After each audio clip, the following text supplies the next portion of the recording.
We have been reporting how several big banks have stopped foreclosing on mortgages, at least for now, because they're not sure the paperwork is correct.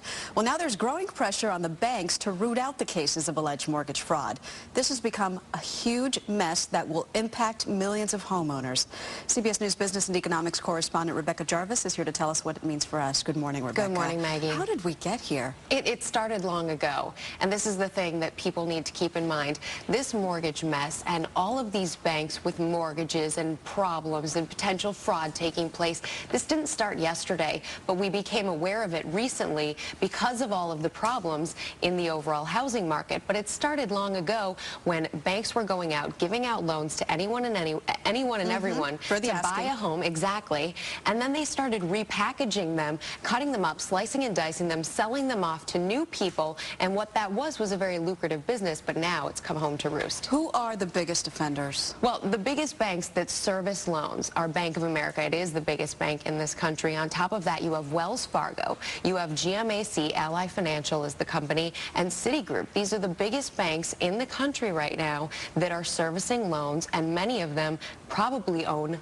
loans that people who are watching right now have. Yeah, because if you, let's say you got your mortgage from Bank of America initially, that doesn't mean that B of A has your mortgage now. How do you know? That's the important thing to realize, because what that original mortgage note that you signed when you basically buy your home, who owns that now is important, because whomever owns that now is the only bank that can legitimately foreclose on you. So there's a website now that's been set up called where'sthenote.com.